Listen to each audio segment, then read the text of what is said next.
Bonjour bien-aimé, je voudrais dire rapidement à quelqu'un ce matin euh, que pour toucher Dieu, on n'a pas besoin de faire tout ce que je vois beaucoup de gens faire en ce moment, à savoir s'imposer beaucoup de privations, ajouter des lois humaines, beaucoup de lois humaines, de commandements humains à tout ce que la Bible nous donne déjà comme ordonnance. On n'a pas besoin de pratiquer le culte des apparences pour toucher Dieu. On n'a pas besoin d'avoir un certain style de vie, de s'opposer à un style de vie très rude, très difficile pour toucher Dieu. Notre Dieu ne fonctionne pas comme cela.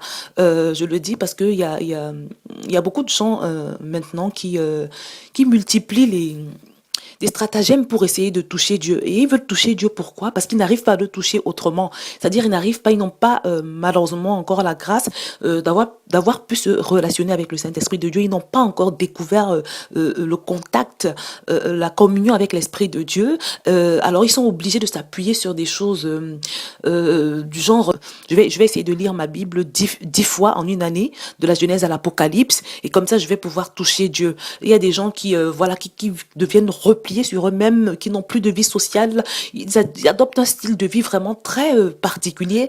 Ils pensent qu'ils vont toucher Dieu. Il y a des gens, les sœurs en particulier, qui vont se dépouiller. Bref, elles vont plus prendre soin d'elles. Elles vont avoir une apparence vraiment très stricte. Elles vont se dépouiller de tout. Elles vont plus avoir le raffinement qu'une femme doit avoir en principe. Elles vont plus l'avoir. Elles vont se mettre un voile 24 heures sur 24 et elles se disent comme ça, je vais pouvoir toucher Dieu. Non, mais bien aimé, ce n'est pas ça qui touche Dieu. C'est pas ce qui touche Dieu. Ce qui touche Dieu, en fait, c'est votre connexion avec lui. J'aurai par la grâce l'occasion de revenir plus profondément là-dessus. Mais ce qui touche véritablement Dieu, ce qui va amener sa manifestation dans votre vie, c'est la connexion que vous allez avoir avec lui pour pouvoir expérimenter cette connexion permanente avec Dieu. Ce qu'il faut faire, c'est être conscient de ce que Dieu est avec vous. Faut jamais oublier qu'il est avec vous, parce que Dieu apprécie cela. Le fait d'avoir tout le temps à l'esprit que Dieu est avec vous vous permet de rester digne, de rester saint, même dans sa conduite, parce que ça développe en vous une crainte. Vous faites pas n'importe quoi, vous parlez pas n'importe comment, parce que tout le temps vous vous dites il est là, il est avec moi, et puis vous ne sombrez pas dans la panique, l'angoisse, l'incrédulité, parce que vous savez qu'il est avec vous. C'est très important. Dieu apprécie beaucoup qu'on pense qu'on entretienne avec nous la pensée comme quoi il est là, parce que c'est la vérité, il est toujours là. Notre Dieu est toujours avec nous. Il le dit dans 1 Corinthiens 3,16. J'ai partagé tous les témoignages que j'ai eu grâce à ce verset.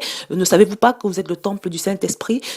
C'est ça qui entretient la connexion. Donc, pour tout résumer, c'est votre connexion avec Dieu qui vous permet de le toucher et qui amène la manifestation de Dieu dans votre vie, dans votre quotidien, dans toutes vos circonstances.